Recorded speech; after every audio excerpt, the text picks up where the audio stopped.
Hello everyone, before we begin today's story, I have a small favor to ask. Please hit subscribe and turn on the notification bell so you never miss our channel's new videos. It is quick, free, and the best way to support us in bringing you more dramatic stories. Your support truly means the world to us. Where are you watching from? Drop your city or country in the comments below. Thank you very much. Today's story is titled He Proposed a Contract She Rewrote It into Love. A tale of a cold deal that turned into something no one expected. Now, let us return to our main character. The rain fell hard over Manhattan that night, smearing the glow of the city lights into ribbons of gold and silver across the glass windows of the rooftop bar. Lila and Gwen sat quietly, fingers trembling around a half-empty cup of coffee that had gone cold an hour ago. Across from her, Ethan Cole looked like he had stepped straight out of a magazine spread, black suit crisp, tie perfectly aligned, expression unreadable. He did not waste time. He never did. "Marry me," he said flatly, sliding a sleek silver pen across the table along with a thick envelope. "Think of it as a contract." Lila blinked, confused. "I beg your pardon?" Ethan's voice was calm, almost businesslike. 6 months. You and I attend 5 public events together. You act as my wife, nothing more.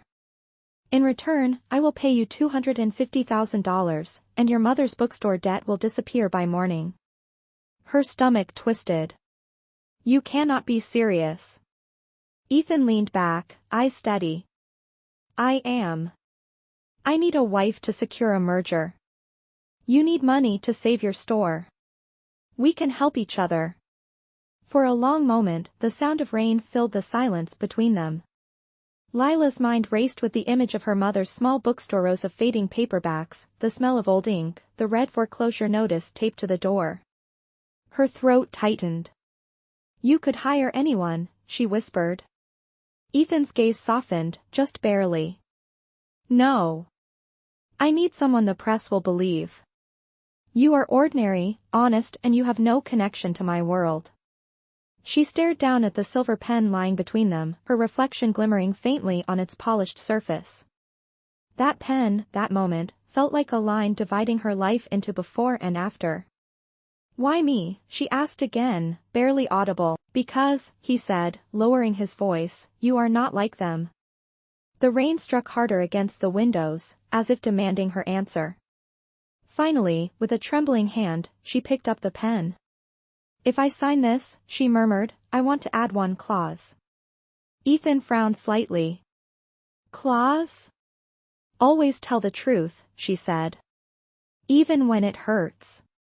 Their eyes met, uncertain, his unreadable, and for the first time that night, Ethan Cole's perfect composure cracked just a little. He nodded once. Deal. The pen touched paper, the ink bloomed black, and the deal that would change both their lives began beneath the sound of thunder rolling over the city. The rain finally stopped by morning, leaving Manhattan washed in silver light.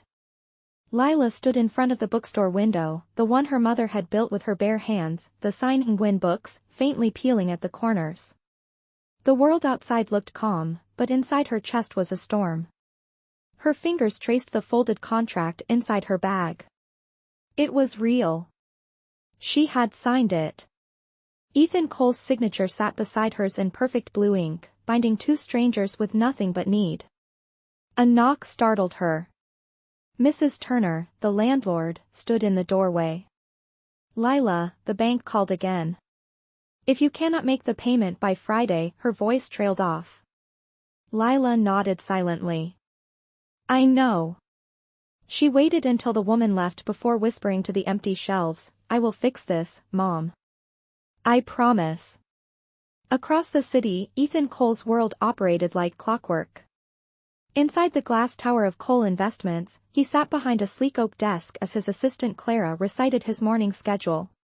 The wedding registration is scheduled for noon tomorrow, she said, watching his expression. Do you really think this girl will fit into your world? Ethan's pen paused mid-signature. It is not about fitting in, he replied. It is about control. Yet as soon as the words left his mouth, a small part of him felt uneasy.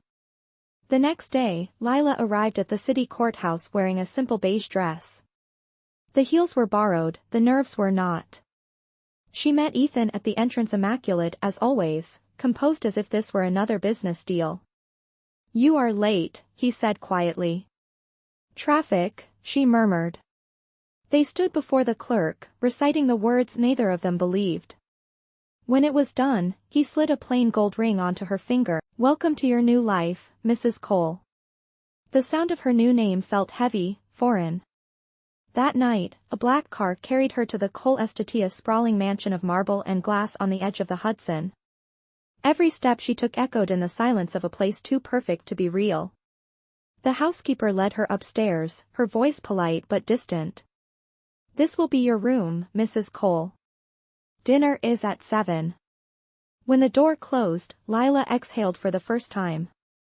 She sat on the edge of the bed, tracing the soft fabric of the duvet, wondering what her mother would say if she saw her now a bride without love, a wife by contract. Downstairs, Ethan stood by the window, staring at the reflection of the river. The city shimmered beyond the glass, 1,000 lights but not one that felt warm. Clara entered with 2 glasses of whiskey. "To your new marriage," she said.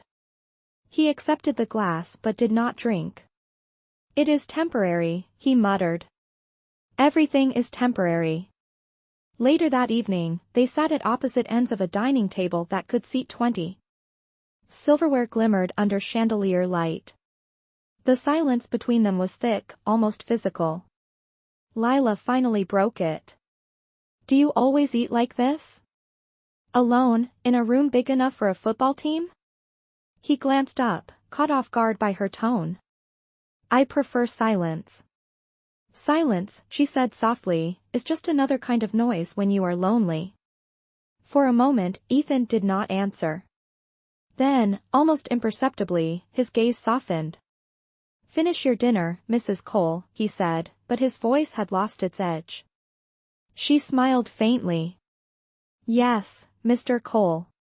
When she excused herself, he watched her leave her steps small but certain, and for the first time in years, Ethan Cole wondered what it would feel like to have someone at his table who was not paid to be there. Upstairs, in the quiet of her room, Lila pulled out her sketchbook, the one she had carried since college. On the first page, she drew a silver pen resting between 2 signatures. Beneath it, she wrote in careful script, "Clause 6 always tell the truth, even when it hurts." Outside, thunder rolled again over the Hudson, as if reminding them both that every storm eventually circles back.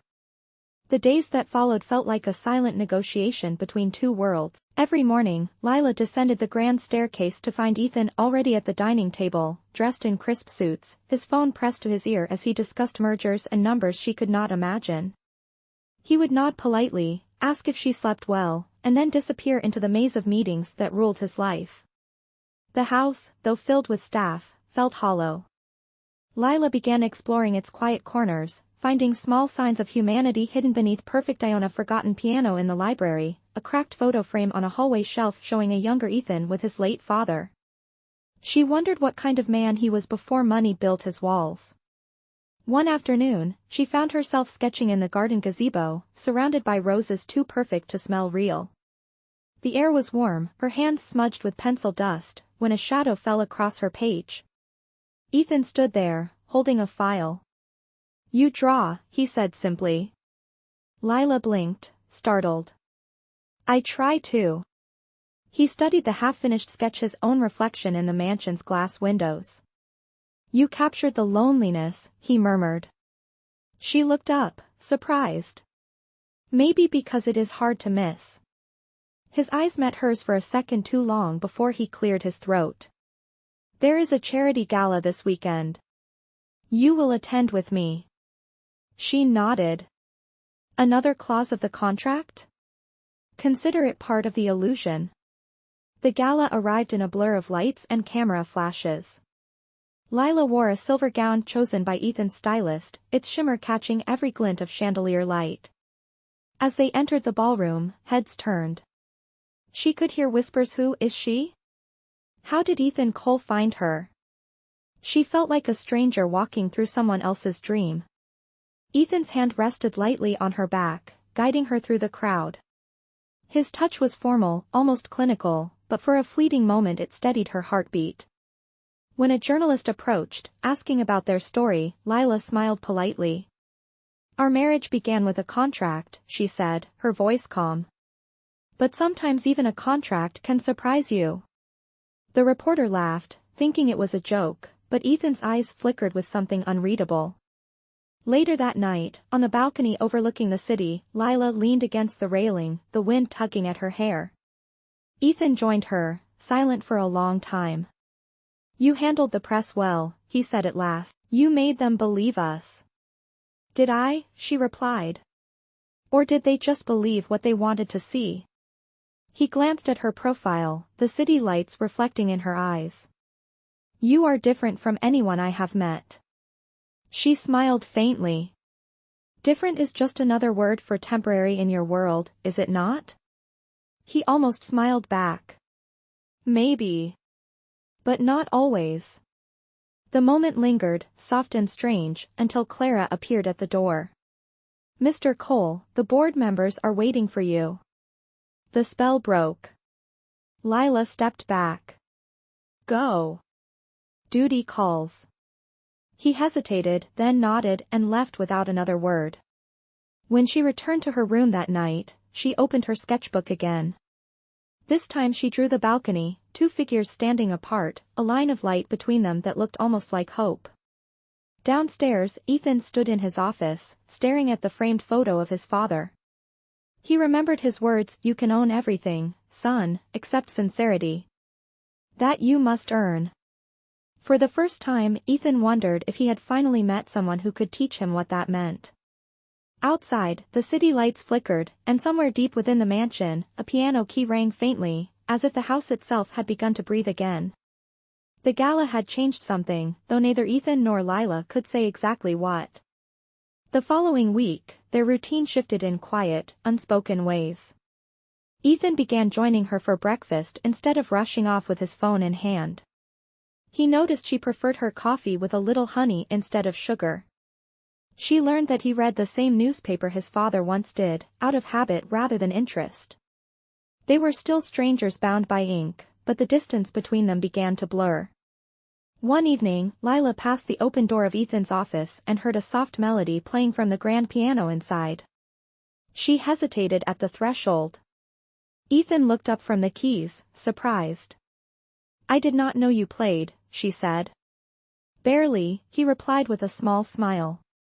"My mother insisted I learn. Said every man should understand rhythm before business." He gestured to the bench beside him. "Sit." She did. Their shoulders brushed as he played a few simple notes. "You can try," he said. "I might ruin it," she warned. "Then it will finally sound honest," he murmured. She laughed, a real, unguarded laugh that filled the room like sunlight breaking through glass. For a moment, it felt easy. Human. But reality always found a way back. The next morning, a headline blared across the business section: "Ethan Cole's mysterious bride gold digger or PR stunt." Lila froze at the breakfast table, her hands trembling around the cup. Ethan entered, phone buzzing nonstop, his expression dark. "I will handle it," he said firmly. "How?" she demanded. "By pretending it does not exist?" His jaw tightened. "By doing what I always do. Controlling the narrative." "Maybe the truth does not need control," she said softly. "Maybe it needs courage." He looked at her, almost wounded, before turning away. The rest of the day passed in uneasy silence. By evening, Lila packed a small bag. When Ethan returned home, he found her waiting in the foyer. "Leaving?" he asked, voice low. "You made it clear this is a contract," she said. "And contracts have exit clauses." He stared at her, the words catching in his throat. "Do not walk away because of noise," he said quietly. "I can fix this." "Can you fix the way people look at me? The way you doubt me every time you see my name online?" Her eyes glistened. "You said you needed someone honest, Ethan. I have been honest from the beginning." He wanted to argue, but there was nothing to say. She walked past him, leaving behind the faint scent of lavender and courage. That night, Ethan sat alone in the living room, the silver pen resting on the table before him. He remembered the clause she had written: always tell the truth, even when it hurts. He whispered it aloud, and for the first time, the words stung. Days turned to weeks. The house felt colder without her laughter echoing through its halls. Then one morning, while scanning the news, Ethan saw a photo that stopped his breath. Lila, standing before a community center, handing books to children. The headline read, "Former CEO's wife opens free library for low-income families." She was smiling, radiant in a way she never had been inside his mansion. Without thinking, he grabbed his coat and left. When he arrived, the place was alive with color murals, laughter, shelves lined with stories. Lila turned and saw him. For a moment, neither spoke. Then she said gently, "This is what truth looks like, Ethan. It is messy, loud, and full of heart." He nodded slowly. "And beautiful," he added. She looked at him, unsure whether to believe him. Before she could reply, volunteers called her name, pulling her back into the work. Ethan watched her go, realizing that for all his power, he had never truly built anything that breathed like this. Outside, the afternoon light spilled across the street, and for the first time in years, he felt something that had nothing to do with control: felt hope. Weeks passed after Ethan's visit to the community library, but the image of Lila surrounded by children and laughter would not leave his mind. At work, numbers and reports blurred into meaningless shapes. During meetings, he caught himself staring out the window, wondering if she was still drawing, still writing her truths in that sketchbook. One evening, Clara entered his office with a folder. "The investors are concerned," she said. "Your personal life is distracting the board." Ethan closed the file without reading. "Tell them it is under control." She hesitated before adding, "Lila Nguyen's library is getting media attention. People are calling her the real heart behind coal investments." Her tone carried a trace of jealousy. Ethan looked up. "Maybe they are right." Clara frowned. "You are letting sentiment ruin your focus. That woman used you for exposure." The words hit harder than she expected. Ethan stood slowly. "You do not know her. And you do not know me anymore." He left the office, leaving Clara speechless. That night, Ethan drove back to the community center. The lights were still on. Inside, Lila was helping a young boy read his first book aloud. Her voice was patient, warm, steady. When she noticed Ethan standing in the doorway, her expression froze. The child waved and ran off, leaving them alone in the quiet hum of fluorescent light. "You should not be here," she said softly. "Maybe not," he admitted. "But I needed to see what you built." She crossed her arms, defensive. "You mean what I rebuilt? Out of what was left of me after you." He stepped closer, his voice low. "I did not come to defend myself. I came to apologize." She blinked, surprised. "Ethan Cole apologizes? That is new." "I deserve that," he said, managing a faint smile. "You told me the truth hurts. You were right.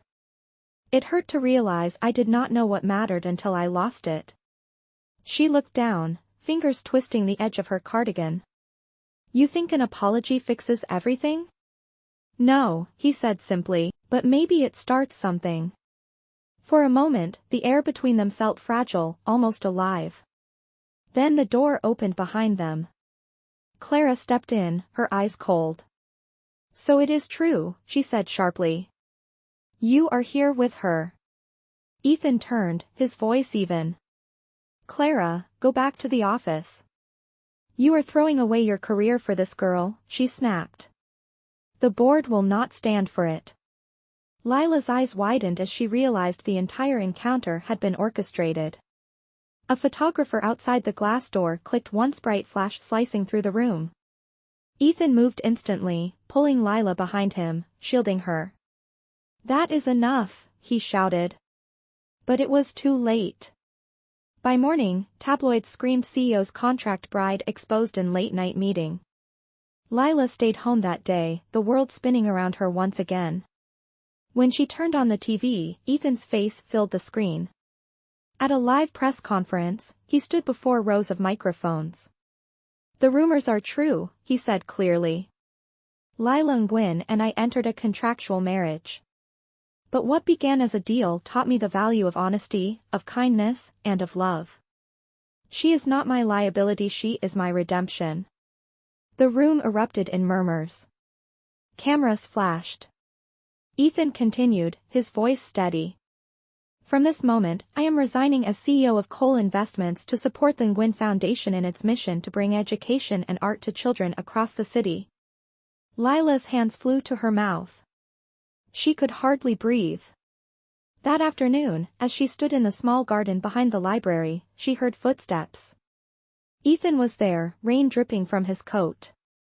"You did not have to do that," she whispered. He smiled faintly.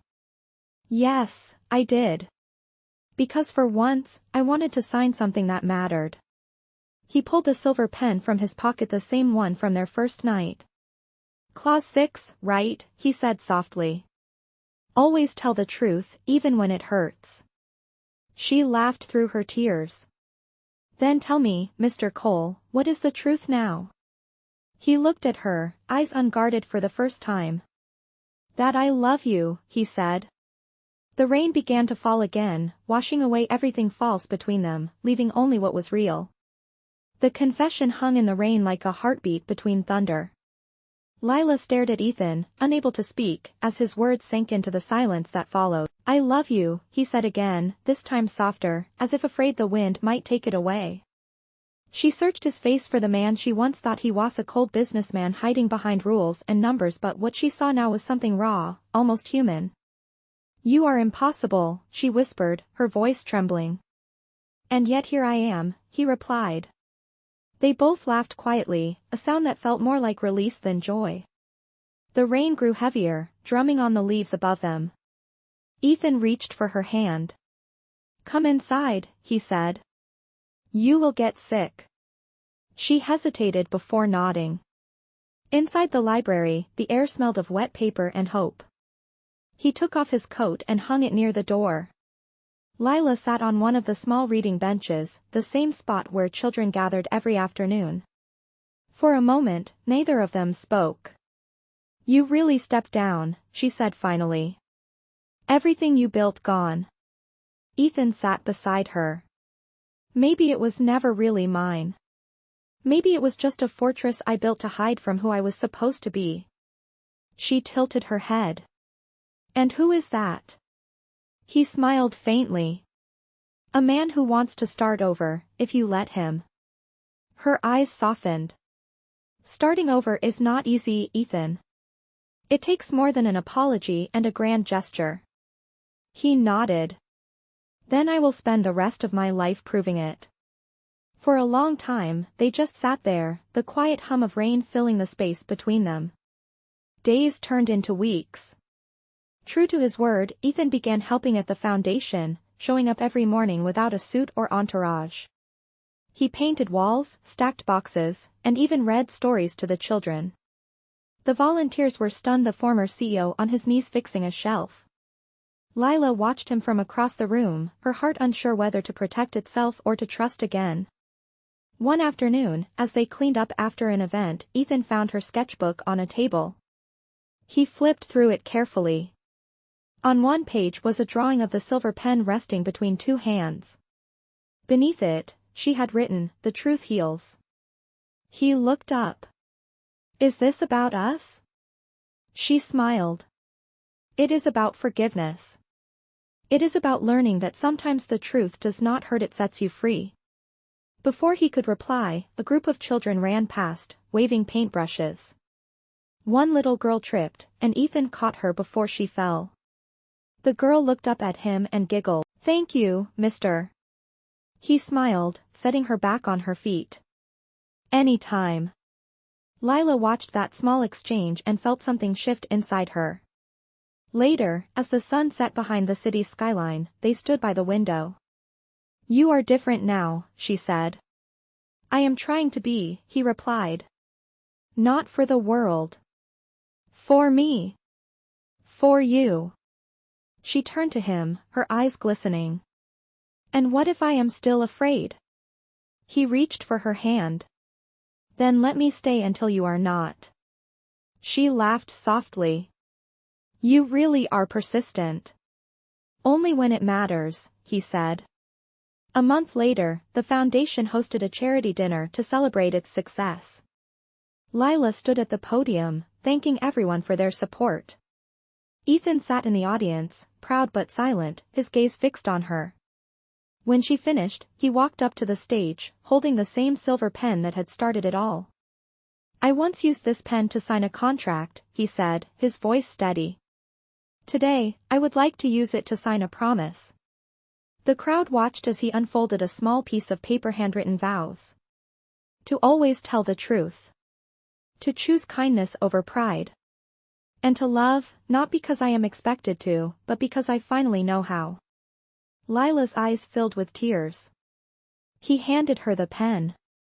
"Your turn." Her voice shook as she said, "To forgive. To believe. To never let fear write my story again." The audience rose to their feet in applause. Ethan took her hand, and together they signed their names one last time. This time, not as strangers bound by ink, but as two hearts rewriting what love was meant to be. The lights dimmed, the music swelled, and for once, there was no contract, no clause, just the truth, pure and undeniable. The months that followed were quiet, but in the best way. The foundation thrived, growing from one small building to a network of reading centers across the city. Lila became the heart of it, while Ethan, now free from boardrooms and pressure, became its backbone. He no longer carried himself like a man chasing perfection. He laughed easily, spoke softly, and learned the names of every child who came through their doors. Yet even peace has its tests. One autumn morning, Ethan received a letter from the investment firm that had once been his empire. The board wanted him back.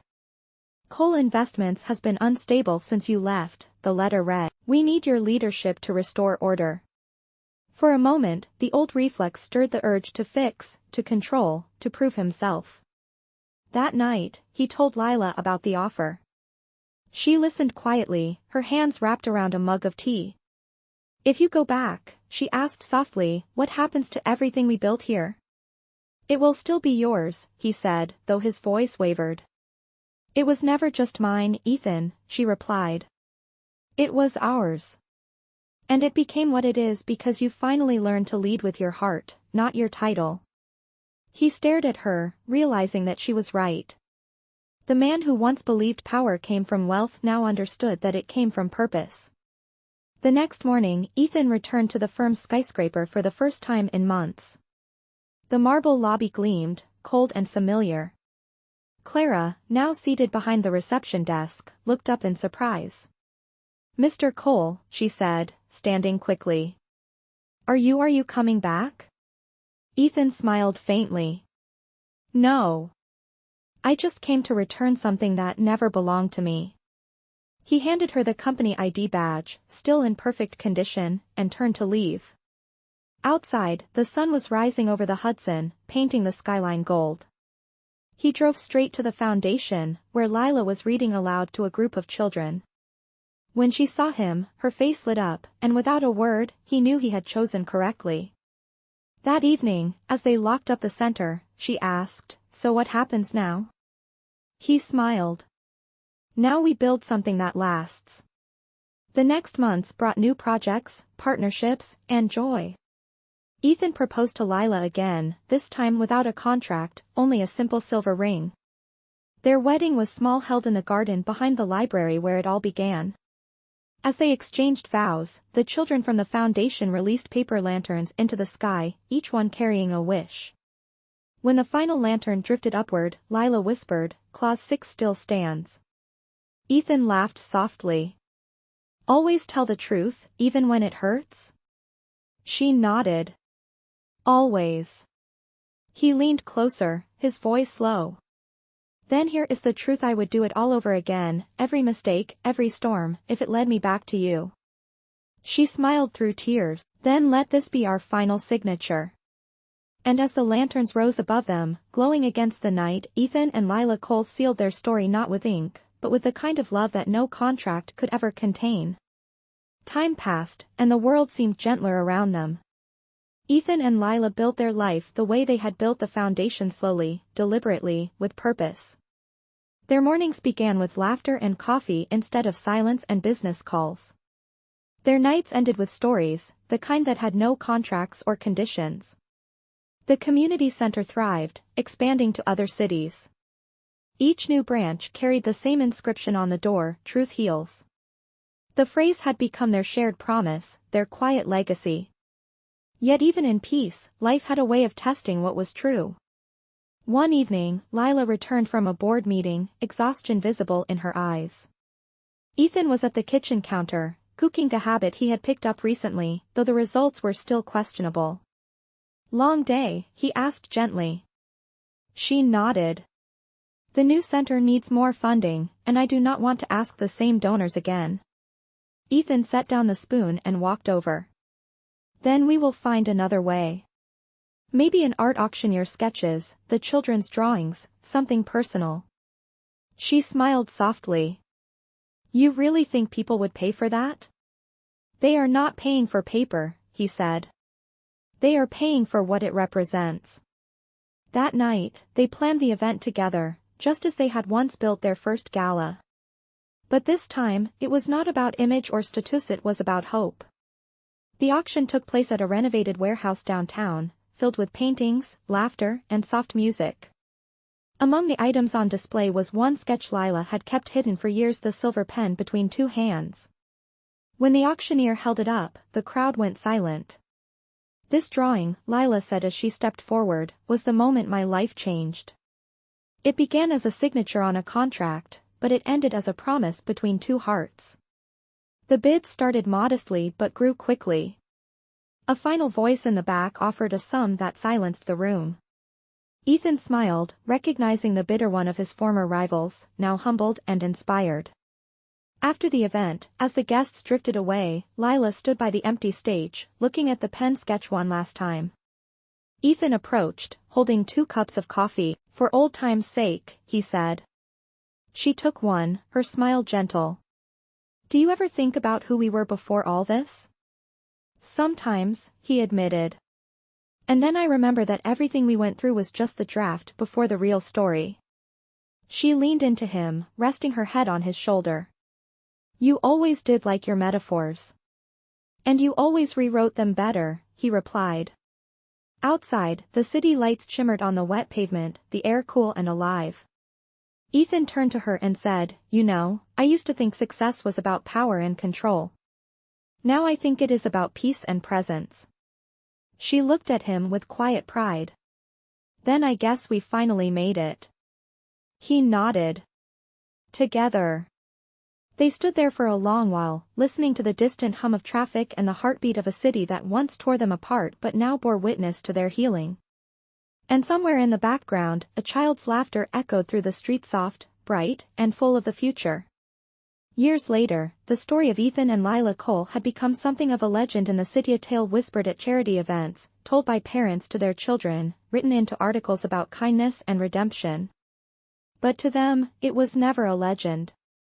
It was just life, simple and imperfect, made whole through love. The Nguyen Foundation had grown beyond anything they once imagined, touching towns far beyond Manhattan. On its 10th anniversary, they decided to celebrate not with a grand gala, but with a community fair at the very first library they had built. The same garden where Lila once stood in the rain, holding the contract that had changed everything, was now filled with lanterns, laughter, and children chasing bubbles. Ethan, his hair now flecked with silver, stood beside her under the same tree. "Do you ever miss it?" she asked quietly. "The boardrooms, the suits, the power?" He smiled, shaking his head. "No. I think I finally learned what real power feels like." She raised an eyebrow. "And what is that?" "Being able to build without taking," he said softly. And to love without fear. Lila reached into her bag and pulled out a small box. Inside lay the silver pen, polished but aged with time. I kept it, she said, smiling. Thought it might remind us where we started. He laughed, his eyes warm. Our first weapon and our last souvenir. She handed it to him. Sign something with it, then. Something worth keeping. He looked around at the crowd, the children, the volunteers, the families, and then at her. All right. He bent down over a blank guest book on the table and wrote slowly, the best contracts are not written on paper, but in people's hearts. Lila read the words and felt her eyes sting. You are getting poetic in your old age, she teased. He smiled. You made me that way. As the sun dipped below the skyline, the crowd began to release paper lanterns once more, just as they had on their wedding night. The sky bloomed with floating light, each lantern carrying a wish or a memory. Lila leaned against Ethan's shoulder, whispering, Do you think they will remember us? He looked up at the glowing sky. If they do, I hope it is not because of who we were, but because of what we tried to teach, that love is not a transaction, it is transformation. She smiled, tears glimmering in her eyes. Clause 6 still stands, she said softly. Ethan laughed under his breath. Always tell the truth, even when it hurts. Even when it heals, she corrected. He kissed her forehead. Especially when it heals. As the last lantern drifted higher, the light reflected in their eyes. Around them, life went on, children's laughter, music from a nearby radio, the quiet hum of a city alive with stories. And somewhere deep within that golden dusk, their story folded itself into the wind, no longer about contracts or debts, but about the one truth they had both rewritten together, that love, when honest, never needs to be signed to be real.